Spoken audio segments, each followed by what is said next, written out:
Doa satu doa selesai, kita menyanyikan pujian penyembahan yang mengatakan, Roh-Mu yang hidup.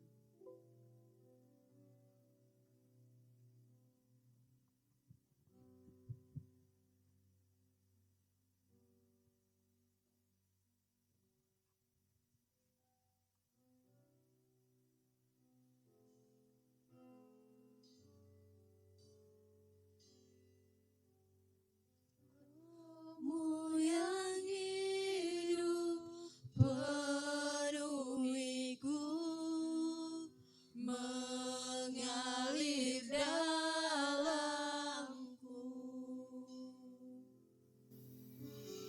Jiwaku tenang bersamamu dalam naunganmu. Ku buka hati untuk jamahanmu, berserah penuh di hadiratmu. Kau ambil alih seluruh hidupku di altarmu, menyembahmu. Saya undang Bapak Ibu Jemaat untuk berdiri.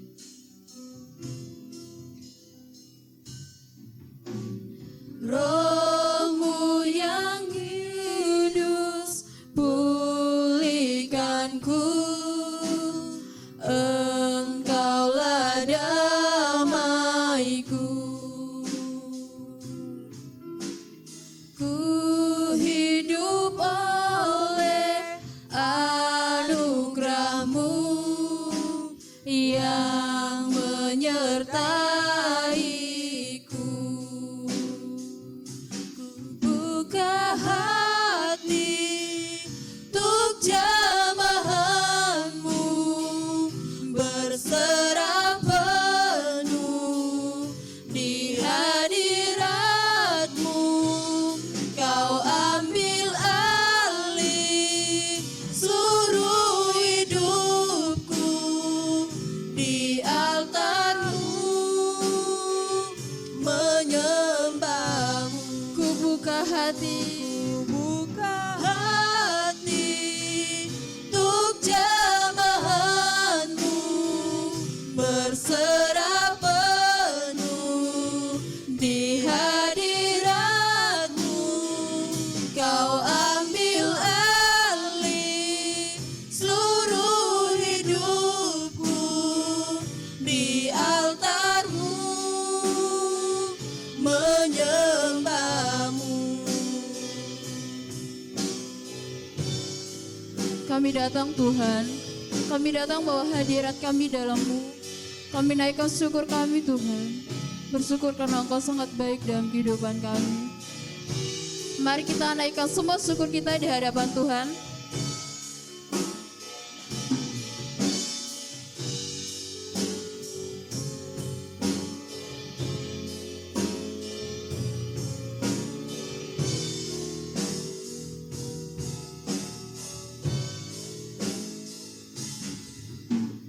Roh-Mu yang hidup, pulihkanku.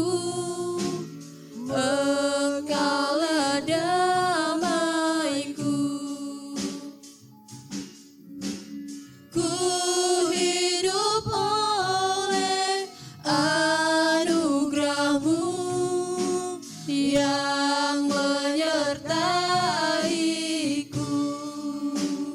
Roh-Mu yang kudus, Roh-Mu yang kudus, penuhiku, mengalir dalamku. ku siap terima. Ku siap terima kuasa-Mu dan menyertaiku. Ku buka hati Buka hati untuk jamahanmu, berserah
Untuk berdoa pembukaan saya serahkan kepada Bapak Tias.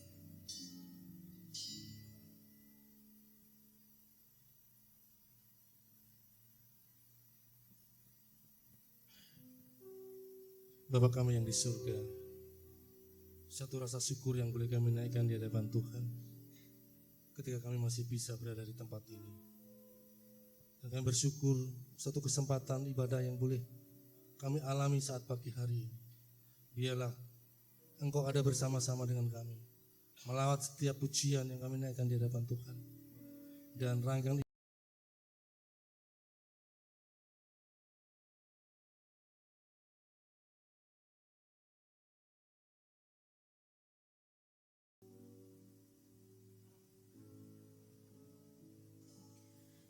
Yesus kau kebenaran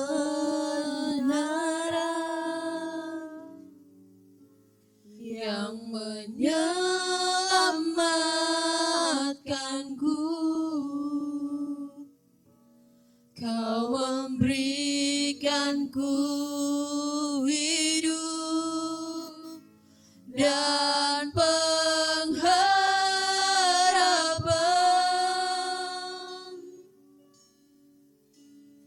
Ku ikut kehendak-Mu,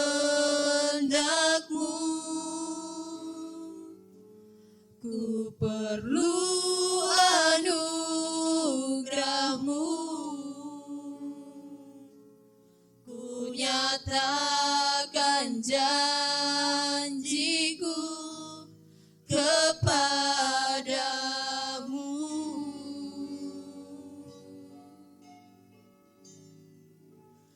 Kalau ku hidup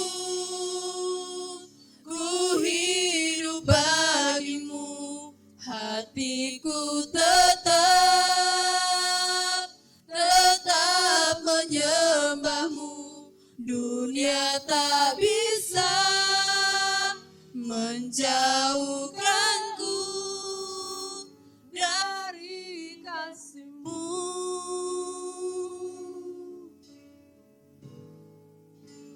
Selama ku hidup bagi-Mu, mataku tetap memandang-Mu. Dunia tak bisa menjauhkanku dari kasih-Mu.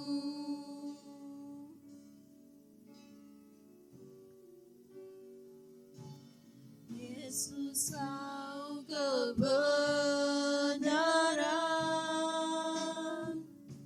yang menyelamatkanku, kau memberikanku hidup dan pengharapan.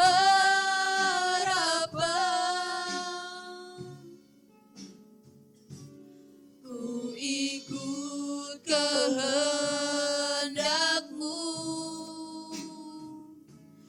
ku perlu anugerah-Mu,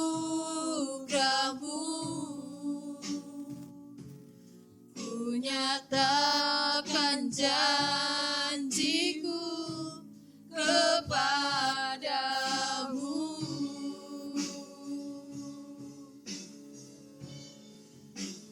Kalau ku hidup bagi-Mu, hatiku tetap menyembah-Mu. Dunia tak bisa menjauhkanku dari kasih-Mu.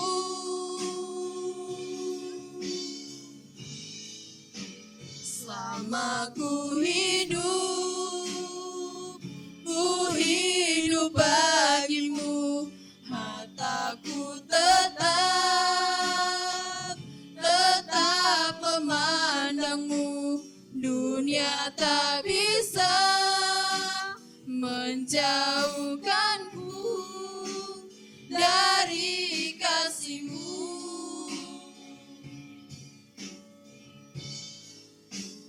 Kalau ku hidup bagimu, hatiku tetap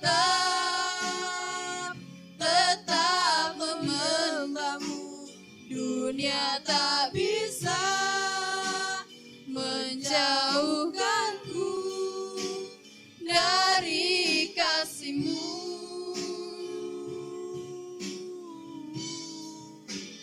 Selama ku hidup bagimu, mataku tetap memandangmu. Dunia tak bisa menjauhkanku dari kasih-Mu. Dunia tak bisa menjauhkanmu dari kasih-Mu.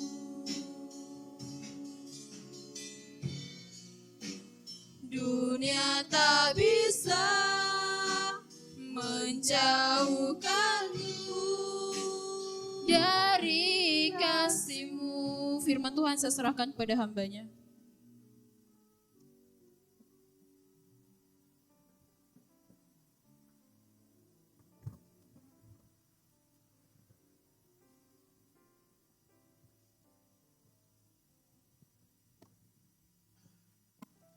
Kasih-Mu besar kepada kami,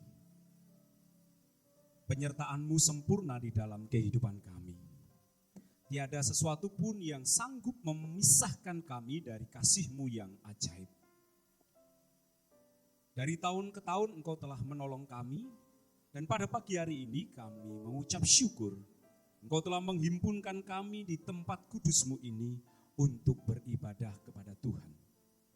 Kebaikan Tuhan limpah di dalam kehidupan kami. Kami ingin menikmati kasih dan penyertaan Tuhan di dalam pertemuan ibadah ini.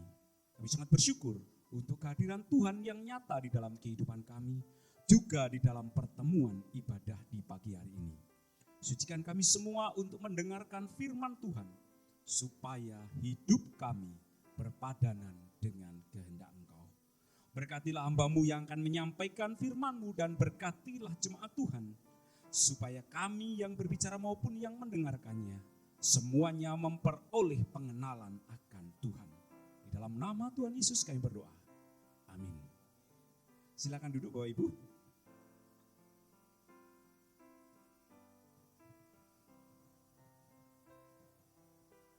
Shalom. Puji nama Tuhan. Tahun 2023 kita kembali bersua, diberi kesempatan untuk bersama-sama menikmati rahmat dan kasih Tuhan.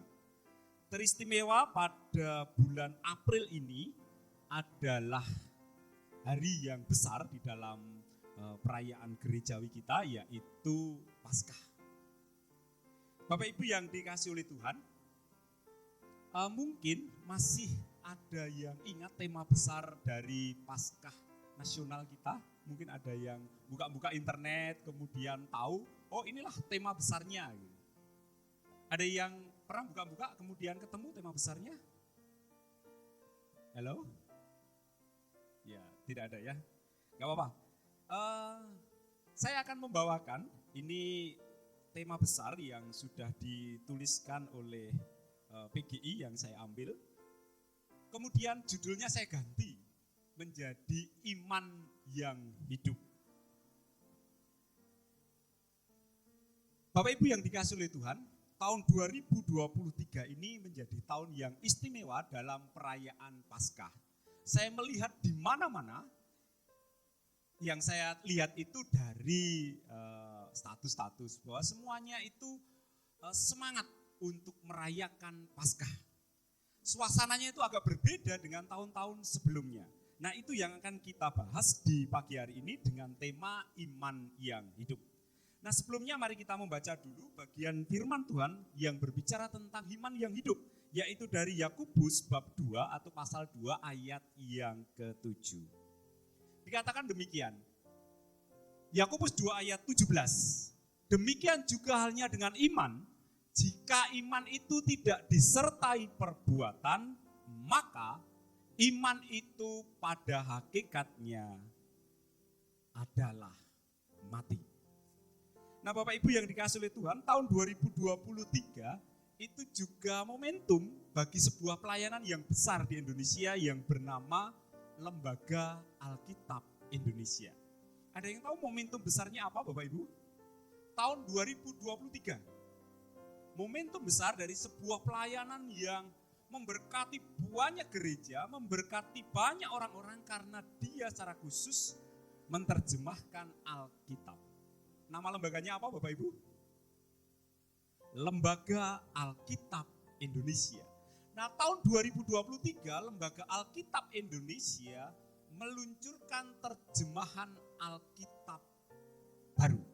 Namanya Alkitab Terjemahan Baru Edisi 2, TB2 singkatannya. Nah, yang saya tampilkan di sini adalah Yakobus 2 ayat 17 itu terjemahan 1974 ketika diterbitkan. Dan itu terjemahan yang kita sering pakai gitu. Nah, Bapak Ibu coba lihat, ada satu kata yang sekarang sudah tidak baku penggunaannya. Kata apakah itu? Ada yang tahu? Kalau yang di sekolah itu kan sering ditanyakan, ini kalimat kata baku atau bukan? Kata apakah itu? Ada yang tahu?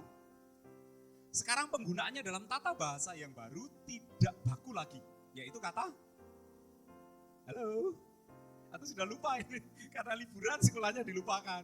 Ayo, kata apa yang sekarang tidak baku lagi, tapi tahun 54 ketika mulai diterjemahkan kata ini dipilih karena kata itu kata yang baku. Nah sekarang penulisannya tidak baku lagi, yaitu kata ya hakikatnya. Thank you, waduh luar biasa, masih mengingat pelajaran sekolah.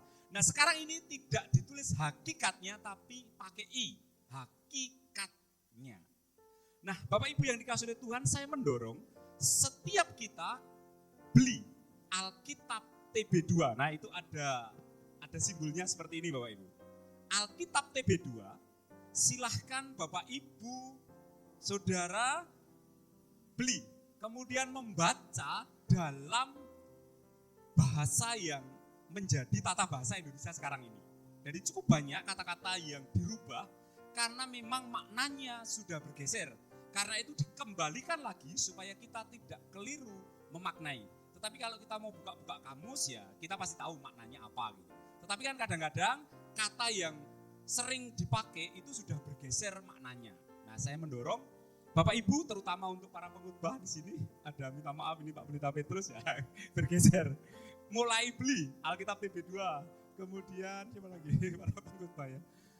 Beli Alkitab TB2 karena ini sangat membantu kita untuk memahamkan dalam bahasa sekarang ini. Nah kembali ke Yakobus 2 ayat 17 tema kita yaitu iman yang hidup. Tanpa perbuatan iman itu mati. Nah di awal saya menyampaikan tentang tema Paskah dari PGI yaitu jangan takut. Dikatakan demikian, ia mendahului kamu ke Galilea, jangan takut. Matius bab 28 ayat 7 dan 10. Baru tahun 2023 PGI itu membuat sebuah tema kemudian dijadikan kartun. Jadi mulai ada selera-selera anak muda gitu. Semangatnya itu semangat yang kekinian gitu. Kalau di masa-masa yang lalu ya tema kemudian gambar-gambar klasik atau ya tema saja, kata-kata saja. Tapi tahun ini saya melihat ada karikatur yang menurut saya cukup lucu gitu. Jangan takut, aku kan sudah bangkit. Kemudian di bawahnya, di belakangnya ada kabar baik. Kemudian kendaraannya namanya PGI. Tetapi jalan di depan itu berliku-liku. Rupa-rupanya anak muda itu menjadi tema sentral untuk gereja. Karena memang Indonesia itu bonus demografinya anak-anak muda. Salah menangani anak-anak muda, maka masa depan gereja akan kesulitan. Nanti gereja diisi oleh para sepuh saja, kemudian setelah itu regenerasi susah sekali. Mari kita melihat dulu apa yang dikatakan dalam tema ini, Matius 28 ayat 7 dan 10. Ayat 7 lebih dahulu. Dan segeralah pergi dan katakanlah kepada murid-muridnya bahwa ia telah bangkit dari antara orang mati. Ia mendahului kamu ke Galilea. Di sana kamu akan melihat dia. Sesungguhnya aku telah mengatakannya kepadamu. Dalam kisah Paskah saya yakin Bapak Ibu sudah membaca dengan berkali-kali tentang kisah ini. Ketika Yesus dikuburkan, kemudian kuburnya dijaga. Nah, pada hari pertama minggu itu, yaitu hari Minggu, para wanita, rombongan para wanita itu datang kemudian membawa rempah-rempah untuk merawat jenazah gitu. Tetapi apa yang terjadi? Kubur yang dijaga ketat itu sudah terbuka. Kemudian kita tahu kisahnya bahwa para serdadu ketakutan melarikan diri, kemudian lapor kepada komandannya, lapor kepada imam yang kepala, kemudian ahli-ahli Taurat, kemudian bagaimana menyikapi situasi ini. Kemudian mereka ngambil kesimpulan membuat kabar hoax bahwa Yesus telah dicuri oleh murid-muridnya. Nah, dalam kisah ini para wanita ditemui oleh malaikat. Dikatakan demikian, dan segeralah pergi dan katakanlah kepada murid-muridnya bahwa ia telah bangkit dari antara orang mati. Ia mendahului kamu ke Galilea. Di sana kamu akan melihat dia. Sesungguhnya aku telah mengatakannya kepadamu. Kemudian para wanita ini segera kembali ke Yerusalem mengabarkan kepada para murid. Kemudian murid Yesus, sebagian tidak semuanya, balapan lari ke kubur Yesus. Dan kita tahu siapa yang paling cepat, yaitu Yohanes. Tapi ketika Yohanes sudah sampai duluan, dia nggak berani masuk. Gitu. Nah, yang masuk adalah Petrus. Kemudian melihat kuburnya kosong. Dan mereka pada akhirnya kembali.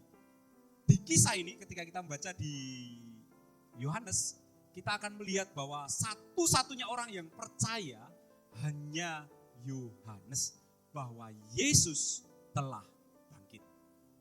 Nah, ketika para murid kembali, para wanita itu masih bertahan di kubur. Nah, ayat yang ke-10 kita akan membaca apa yang menjadi pesan. Ayat yang ke-10. Maka kata Yesus kepada mereka, jangan takut, pergi dan katakanlah kepada saudara-saudaraku supaya mereka pergi ke Galilea dan di sanalah mereka akan melihat aku. Bapak Ibu yang dikasihi oleh Tuhan, apa yang sudah disampaikan di dalam firman Tuhan itu memang kadang bahkan sering tidak dipercayai. Nah, dalam kisah ini adalah kisah tentang kebangkitan Yesus. Yesus yang bangkit itu sudah diberitakan, dikatakan berulang-ulang oleh Yesus pada para muridnya bahwa pada hari yang ketiga akan bangkit. Kemudian satu-satunya orang yang percaya itu adalah Yohanes ketika dia melihat kubur Yesus kosong. Nah, Bapak Ibu yang dikasihi oleh Tuhan, mari kita coba flashback ke belakang. Paskah tahun-tahun yang lalu itu seperti apa? Gitu. Tahun 2023 itu Paskah kita sekarang. Kemudian tahun 2022 itu temanya tak terpisahkan dari kasih Allah. Situasi di mana kita masih dalam masa pandemi yang begitu ketat. Kemudian PGI mendorong kita semua untuk mengingat bahwa tidak ada sesuatu pun yang sanggup memisahkan kita dari kasih Kristus. Nah, di tahun 2023 kita tahu kondisinya udah mulai mereda, kita harus bersyukur bahwa masa pandemi global itu relatif berakhir. Ya, kita udah nggak terlalu pakai banyak masker ya, nggak apa-apa gitu. Sudah diizinkan, Presiden kita udah memulai tanpa masker ya. Kita tetap harus hati-hati, waspada supaya kita memperhatikan kondisi kesehatan kita. Gitu. Nah, kita juga perlu mengucap syukur karena banyak orang yang bekerja untuk menolong, memberkati orang-orang yang situasinya sulit. Kita perlu mengapresiasi kerja keras semua pihak, mulai dari pemerintah, kemudian Satgas, dan semua orang yang terlibat dalam pelayanan untuk menangani COVID. Ya. Saya pun ya terlibat dalam pelayanan COVID ini, tapi saya nggak bilang sama istri saya. Menangani COVID, orang-orang di kampung itu banyak yang kena COVID. Kemudian bersama dengan orang-orang yang berani lainnya merawat mereka. 21 hari kita masak terus, setiap hari kirim makanan kepada mereka, kemudian keliling ngasih makanan. Karena memang situasinya juga ngeri-ngeri gitu ya. Tapi banyak orang yang perlu dirawat gitu. Dan bahkan ada situasi di mana orang-orang yang kena COVID itu situasinya gawat gitu. Bahkan yang kami lihat karena sudah kehabisan tabung oksigen, tabung yang bukan oksigen dipakai gitu. Bersihkan dulu, kemudian nanti diisi dengan oksigen. Itu pun ya ngeri-ngeri gitu. Jangan-jangan gas yang lama masih tersisa, kemudian tidak membuat orang jadi sehat gitu. Tapi situasinya memang benar-benar ngeri saat itu. Dan ya kita bisa melewati itu semua. Nah, kasih Kristus adalah sebuah kenyataan yang amat berharga. Dan kita melewatinya di tahun 2022. Nah Bapak Ibu yang dikasih oleh Tuhan, tahun 2023 situasinya berbeda Bapak Ibu. Tahun 2023 situasi terkini kita ya, seperti yang kita tahu, sekarang ini ada perang Rusia-Ukraina gitu, dan Indonesia ya ikut-ikut situasinya. Bahkan ada yang terbaru sekarang perang Sudan, itu juga akan mempengaruhi secara global gitu. Nah kemudian, nah ini yang gemar dengan sepak bola, batal sebagai tuan rumah Piala Dunia 2023 U20, nah itu kan bikin kita rame-rame. Kemudian ada isu politik yang meningkat menjelang Pilpres tahun 2024. Baru saja kita mendengar ada pencapresan dari PDIP gitu, itu menimbulkan banyak respon. Itu situasi-situasi yang kita hadapi sekarang ini. Kemudian masih saja kita mendengar ada persekusi terhadap gereja yang ditutup di Purwakarta, kemudian gereja yang sedang ibadah dibubarkan dan sebagainya. Itu kondisi-kondisi yang ada di tahun 2023. Nah terakhir yang ingin saya sampaikan ada situasi ekonomi yang baru. Sebenarnya kondisi neraca perdagangan Indonesia itu surplus 3 tahun berturut-turut ini. Nah yang mau saya sampaikan itu adalah Undang-Undang Nomor 6 tahun 2023 tentang Cipta Kerja 31 Maret 2023. Itu disahkan. Apa sih dampaknya gitu? Wira swasta kecil-kecilan bisa dilegalkan. Nah itu bisa kita ambil sebagai langkah untuk menjaga kehidupan ekonomi kita. Situasi yang dulu tidak ada, sekarang diadakan karena ada Undang-Undang Cipta Kerja. Usaha-usaha kecil bisa dilegalkan. Kalau dilegalkan itu artinya dilindungi oleh negara. Itu melalui Undang-Undang Cipta Kerja. Dengan perusahaan namanya perusahaan perseorangan. Nah itulah situasi-situasi yang kita hadapi di tahun 2023. Nah Bapak Ibu yang dikasih oleh Tuhan, tema besar tadi adalah iman tanpa perbuatan itu mati. Kemudian saya mengambil dari tema besar PGI, jangan takut. Kemudian ayat yang kita baca, baik ayat 7 maupun 8 dari Matius pasal 28 adalah satu tempat yang bernama Galilea. Kenapa Yesus memilih Galilea bukan ke bait suci Yerusalem? Ketika Yesus itu mau menjalani Paskah, dia membersihkan bait suci. Penukar-penukar uang, mejanya dibalikkan. Kemudian penjual-penjual itu dibersihkan. Jangan jadikan rumah Bapakku, rumah doa ini sebagai sarang penyamun. Itu yang terjadi. Dibersihkan.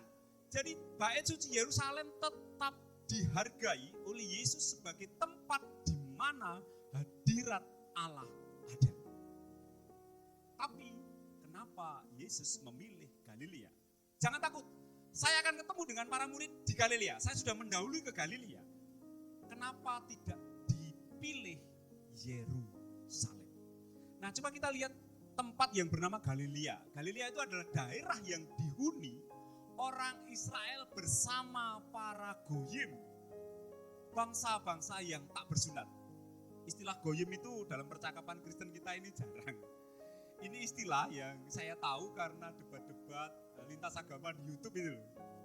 Kemudian orang-orang Kristen itu kan disebut orang-orang goyim oleh para pendebat-pendebat dari Muslim. Kalian itu tidak ada hubungannya dengan Yesus. Yesus hanya datang kepada domba-domba yang hilang dari Israel. Kalian ini para goyim, orang-orang yang tidak ada kaitannya dengan Israel. Nah, Galilea itu tempatnya Goyim bersama-sama dengan orang-orang Israel. Nah, maknanya apa? Kenapa Yesus memilih sebuah tempat yang bernama Galilea untuk berjumpa dengan para muridnya? Kalau kita melihat garis besar dari kitab Matius ini, kita akan tahu bagaimana peran atau sebuah hati yang besar untuk para goyim. Mari kita lihat misi Yesus dalam Matius. Ada 3 yang saya tampilkan di sini. Yang pertama Matius 1 ayat 5. Kita diingatkan bahwa di antara nenek moyang Yesus terdapat perempuan Moab yang bernama Ruth. Itu bukan bangsa Israel, itu goyim, bangsa-bangsa lain. Kemudian Matius 2 ayat 1 sampai 12 dijelaskan ketika Yesus lahir, orang-orang asing yang dikenal sebagai orang-orang Majus atau Majusi itu datang menyembah Yesus yang lahir. Sekali lagi ini tekanan yang besar, bangsa lain.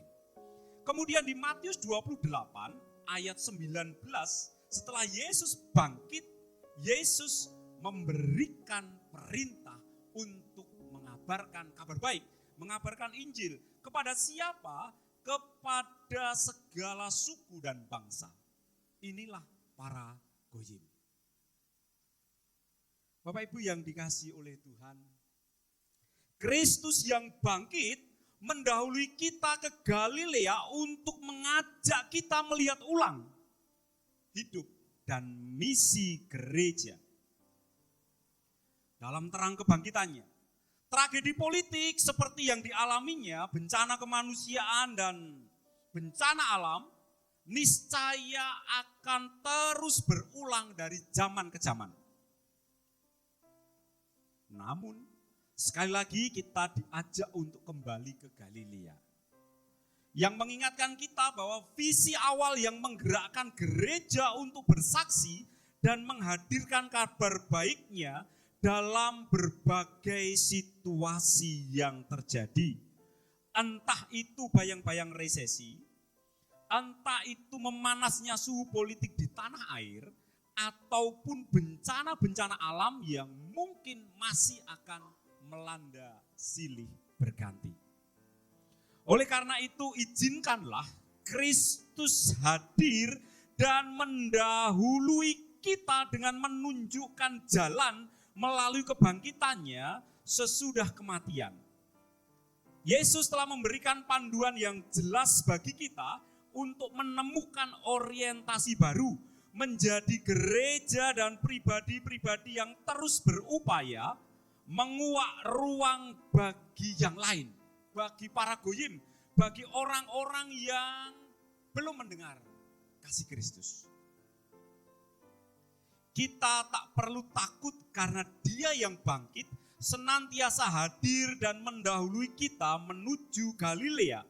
Seperti kepada para muridnya, kita diajak untuk menyusul Kristus dengan meyakini kuasa kebangkitannya. Kita akan melihat Kristus yang bangkit di sana. Kristus yang hidup dan berkuasa yang menyertai kita senantiasa. Bapak Ibu yang dikasihi oleh Tuhan, saya mencoba menyampaikan secara ringkas, yaitu tempat yang bernama Galilea, di mana Yesus datang lebih dahulu, kemudian para muridnya diminta untuk datang untuk bertemu dengan Yesus. Dan di Galilea kita tahu, dalam waktu 40 hari, Yesus mengajar mereka, kemudian pada saatnya nanti setelah 40 hari Yesus naik ke surga memberikan perintah yang besar yang bernama amanat agung. Nah, perpindahan tempat dari Yerusalem ke Galilea itu mendorong kita untuk memperhatikan bahwa tempat yang baru itu Yesus sudah lebih dahulu ada di sana dan menunggu kita untuk berjumpa dengan Yesus. Bapak Ibu yang dikasihi oleh Tuhan, tema kita tadi iman tanpa perbuatan itu mati. Jadi dengan melakukan maka menjadi sempurna. Bagaimana kita bisa membuat perfect iman kita? Bagaimana kita bisa membuat sempurna iman kita? Hanya kalau kita melakukannya. Nah, Bapak Ibu yang dikasihi oleh Tuhan, pagi hari ini saya mau menyampaikan beberapa hal untuk mendorong jemaat Tuhan di GKAI Makedonia Kadirojo untuk merespon Galilea, di mana Yesus sudah bangkit dan mendahului Bapak Ibu semua, mendahului saudara semua di sana dan menunggu untuk berjumpa dengan Bapak Ibu. Yang pertama adalah saya mendorong sebuah penerapan yang bernama memperhatikan anak-anak muda. Tetapi sebelumnya saya akan membacakan dulu ulang dari Yakobus bab 2 ayat 14-15. Karena tadi yang kita tampilkan itu kan ayat yang ke-17. Dikatakan demikian. Jika seorang saudara atau saudari tidak mempunyai pakaian dan kekurangan makanan sehari-hari, dan seorang dari antara kamu berkata, selamat jalan, kenakanlah pakaian hangat dan makanlah sampai kenyang. Tetapi ia tidak memberikan kepadanya apa yang perlu bagi tubuhnya, apa gunanya itu? Demikian juga halnya dengan iman. Jika iman itu tidak disertai perbuatan, iman itu pada hakikatnya mati. Nah, saya mendorong penerapan yang pertama adalah memperhatikan anak-anak muda. Ini bonus demografi yang besar di Indonesia, termasuk gereja, ada banyak anak-anak muda. Perintah Tuhan mengatakan demikian, Amsal 22 ayat 6. Didiklah orang muda menurut jalan yang patut baginya, maka pada masa tuanya pun ia tidak akan menyimpang daripada jalan itu. Gereja harus senantiasa memperhatikan anak-anak muda, bahwa mereka adalah orang-orang yang sedang bertumbuh mengejar cita-citanya, tetapi tanpa perawatan yang baik oleh gereja, mereka akan layu pada masanya. Itu kita harus hati-hati. Kenapa gitu? Karena Tuhan memang mengizinkan kalau kita tidak berhati-hati, kegagalan itu diizinkan oleh Tuhan. Bahkan kadang-kadang kegagalan itu memerlukan konsekuensi yang berat. Kita ini hidup pada masa-masa atau musim-musim kehidupan. Dan musim kehidupan itu harus berbuah pada musimnya. Jangan salah server. Pada musim yang salah mengharapkan buahnya. Dan itu tidak akan terjadi. Ya, masa muda itu masa belajar. Jangan dipaksa untuk yang lain. Biarkan mereka belajar. Ketika mereka sudah selesai pada masa belajar, mereka harus menata masa hidup mereka. Kita harus tega terhadap mereka untuk menghadapi kenyataan hidup. Kenyataannya kita ini sebagai orang tua kadang-kadang gak tega gitu, terhadap anak-anak kita untuk dia menderita. Akibatnya apa? Kita cerewet kepada mereka. Apa yang terjadi? Justru menjauhkan mereka menjadi orang-orang yang kuat. Bagaimana kita sebagai orang tua itu kadang-kadang gak tega lihat, aduh anakku seperti ini. Kemudian maksudnya baik, niatnya baik, menasihati. Tapi itu jengkel Bapak Ibu. Jangan dilakukan. Anak-anak muda nanti akan menjauh dari kita. Biarkan dia gagal, biarkan dia berjuang untuk hidupnya sendiri. Jangan kita recoki. Kalau kita tidak tega, maka kita tidak akan menuai pada masanya. Saya ini ya ditegakan orang tua juga gitu. Sekolah ya dibiarkan. Ngontel dari sumber sampai ke ikip. Ya tega gitu. Biarkan aja gitu. Yang penting kita udah siapkan logistiknya kan gitu. Jadi disiapkan hal yang memang menjadi bagian kita gitu. Tapi jangan direcoki proses pertumbuhannya. Kemudian kita harus merantau, ya biarkan dia merantau. Berjuang gitu. Nangis di perantauan, biarkan. Jangan kita terlalu campur tangan. Karena itu tidak mendidik anak-anak muda untuk berhasil. Didiklah orang muda menurut jalan yang patut baginya, maka pada masa tuanya pun ia tidak akan menyimpang daripada jalan itu. Kita mengharapkan anak kita berhasil, biarkan dia berjuang. Biarkan dia menghadapi sakit dan pahitnya perjuangan hidup. Dia akan jadi dewasa. Demikian juga dengan pelayanan, anak-anak muda kita ya biarkan dia berusaha semaksimal mungkin menemukan tempat di mana dia cocok untuk menyalurkan pelayanannya. Ya tugas kita memang menyediakan perlindungan, menyediakan tempat, menyediakan sesuatu yang perlu. Tetapi proses belajarnya ya biarkan mereka bertumbuh. Itu yang pertama. Yang kedua adalah dalam proses pembelajaran ini ya kita perlu hati-hati juga. Dan kamu bapak-bapak janganlah bangkitkan amarah di dalam hati anak-anakmu, tetapi didiklah mereka di dalam ajaran dan nasihat Tuhan. Bapak Ibu yang dikasihi Tuhan, saya ini tinggal di Surabaya, di kota yang besar, kemudian di sebuah pelayanan yang besar dan ketemu dengan anak-anak dari hamba-hamba Tuhan yang besar di sana. Bahkan ketua sinode, gereja yang besar-besar. Tapi yang terjadi, kita kan lihat kesehariannya seperti apa gitu. Itu artinya bahwa keberhasilan orang tua, tanda petik, bukan keberhasilan anak. Karena itu kita perlu mendidik mereka dengan benar. Dan dalam proses pendidikan itu ada sesuatu yang perlu kita hindari, yaitu jengkel. Janganlah bangkitkan amarah di dalam hati anak-anakmu. Niat kita untuk menasihati, niat kita untuk menolong mereka dengan kata-kata, itu kadang membangkitkan amarah di dalam hati anak-anak kita. Kata ini mungkin jarang kita kenal kalau kita udah umurnya agak banyak, namanya bully. Sebenarnya kita itu menasihati tapi maksudnya baik tapi membuli. Masa gitu aja gak bisa, dulu papa bisa. Itu kan membuli namanya, ya marah jadinya. Kalau mereka jauh dari kita apa yang terjadi ya? Anak-anak muda kita tidak akan tertolong. Bahkan orang Jawa itu perlu hati-hati sekali untuk orang Jawa. Karena biasa membuli. Orang Jawa itu niatnya negur, niatnya care, perhatian. Tapi itu membuli. Masa ngini aja gak entas gitu. Itu waduh sakit gitu. Nah kita bersyukur di sini tuh banyak suku-suku. Sehingga kita bisa belajar perbedaan-perbedaan. Nah untuk orang Jawa ini yang mungkin belum kenal dengan suku yang lain. Orang Jawa itu dapat julukan bendol mburi. Jadi apa yang dikatakan di depan gak sama dengan yang di belakang, makanya bendol buri. Kalau seperti Blangkon itu kan bendolnya kan buri.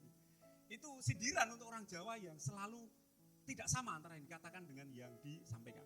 Dan itu terjadi juga ketika dia mendidik anak-anaknya. Itu membuli. Ya, hindari karena itu tidak mendorong kita untuk bertumbuh. Kemudian yang berikutnya untuk penerapan. Saya mendorong gereja terus membina anak-anak muda, membina orang-orang dewasa, membina orang-orang tua dalam pertemuan-pertemuan ibadah keluarga. Entah namanya apapun, entah Bible study atau apapun, karena di situ tempat kita paling aman untuk keliru. Ya nggak apa-apa, itu kan pertemuan kecil gitu, biasa aja. Jadi untuk kita sama-sama bertumbuh ya belajarnya disediakan ruang untuk keliru. Jadi mana di pertemuan kecil, entah Bible study, entah pertemuan ibadah keluarga, dan kita bisa bertumbuh. Ketika kita marah terlalu besar kepada anak-anak yang sedang keliru di situ, sedang rame di situ dan sebagainya, maka yang terjadi adalah anak-anak akan menjauh dari kita. Nanti gereja kehilangan anak-anak muda. Jadi tahan pembicaraan kita ketika melihat anak-anak sedang berusaha untuk bertumbuh. Kemudian yang berikutnya berkaitan dengan gereja. Ayo terus menuai. Baptisan. Nah gereja ini saya tidak tahu setiap tahun lakukan baptisan atau tidak. Gitu. Tetapi itu tantangan. Bagaimana terus mengembangkan gereja. Kenapa saya memilih tema-tema seperti ini? Karena Yesus sudah memberi perintah. Dia lebih dahulu ada di tempat di mana kita perlu berjuang. Masa hidup kita itu dalam genggaman Yesus, dia sudah ada lebih dahulu. Karena itu kita tinggal menyusul, memperhatikan apa yang menjadi firman dari Yesus. Kemudian yang terakhir adalah saya mendorong gereja ini untuk terus berusaha mengembangkan pelayanannya. Puas dengan gedung seperti ini, ya kembangkan, tambahkan. Karena kenyataannya perlu banyak orang yang dilayani. Kalau tadi di awal saya menyebutkan tahun 2023 itu semacam kegerakan, semangat yang besar untuk melayani, sediakan fasilitas yang cukup. Gedung ini jadi 2 tingkat, 3 tingkat, 4 tingkat. Kalau tidak bisa nambah ke belakang kan nambahnya kan ke atas. Supaya anak-anak muda, anak-anak kecil itu bisa dilayani sebaik-baiknya. Gitu. Yang dirawat bukan hanya orang yang sudah dewasa tapi juga anak-anak. Karena dia sedang bertumbuh, perlu dilayani sebaik-baiknya, sekolah minggunya yang bagus, gitu. Kemudian punya tim-tim untuk pelayanan yang lebih profesional, misalnya kalau saya cantumkan di sini ada konseling, ada coaching, gitu. Itu bisa diselenggarakan. Artinya apa? Gereja Tuhan perlu terus berkembang. Yesus sudah mendahului ke Galilea. Apa yang akan kita capai itu Yesus sudah ada di sana. Tinggal kita menyusulnya, mau atau tidak. Ingin gereja ini berkembang? Kalau udah bisa ke belakang, ke atas. Karena itu akan menjadi berkat. Halangannya apa? Takut. Halangannya apa? Takut. Itu aja. Seperti yang disampaikan oleh firman Tuhan tadi. Ya, jangan takut. Yesus sudah mendahului ke Galilea. Untuk apa? Untuk kembali meneguhkan visi gereja, visi orang-orang yang dipanggil untuk melayani. Kegerakan akan terjadi dinamis dalam pelayanan kita dan semakin banyak orang diberkati dalam pelayanan kita. Banyak hal yang perlu disiapkan, banyak hal yang perlu dirawat, termasuk merawat para sepuh, termasuk merawat orang-orang miskin di gereja. Diakonianya harus rutin, jangan setahun sekali baru dikasih diakonia. Jalankan terus, setiap bulan rutin merawat orang-orang yang kekurangan di gereja kita. Dan itu memerlukan dukungan, memerlukan support. Tantangannya hanya satu, jangan takut. Kalau kita takut melangkah, maka kita tidak akan maju. Mari Bapak Ibu kita merenungkan pemberitaan firman di pagi hari ini. Tema Paskah yang saya angkat adalah iman yang hidup berdasarkan tema dari PGI, jangan takut. Ia mendahului kamu ke Galilea, jangan takut. GKI Makedonia Kadirojo untuk berkembang, Yesus sudah mendahului ke sana. Tinggal Bapak Ibu Saudara menyusulnya. Jangan takut. Kembangkan pelayanan di tempat ini sebaik-baiknya. Rawat anak-anak, rawat orang muda, rawat orang tua sebaik-baiknya, maka gereja ini akan bertumbuh dan berkembang menjadi berkat. Saya undang untuk para pemain musik, song leader, singer untuk ke depan.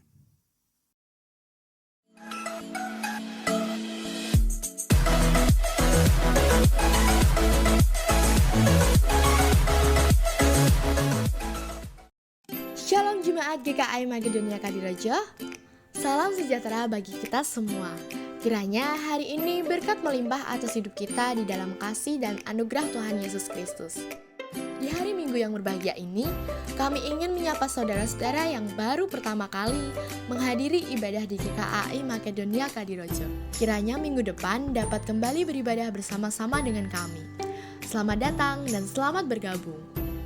Berikut Tota Jemaat 30 April 2023. Pelayan firman Tuhan, ibadah pertama akan dilayani Bapak Toga Sihombing, ibadah kedua Pendeta Petrus Suryadi. WL akan dilayani Ibu Rifka, singer Saudari Cindy dan Saudari Lydia, keyboard Saudari Tresya, gitar Saudari Dea, bass Saudara Yoga, drum Saudara Keken, LCD Saudara Ailka, audio Saudara Gary. Jadwal ibadah sepekan. Ibadah raya pada hari Minggu, ibadah pertama dimulai pukul 7 pagi, ibadah kedua dimulai pukul 9 pagi. Ibadah sekolah minggu pada hari Minggu bertempat di gereja mulai pukul 8 pagi. Ibadah komisi pria pada hari Selasa bertempat di Bapak Cipto pukul 7 malam. Ibadah keluarga pukul 7 malam bertempat di gereja dengan perjamuan kasih. Ibadah pemuda bertempat di gereja pukul 6 sore.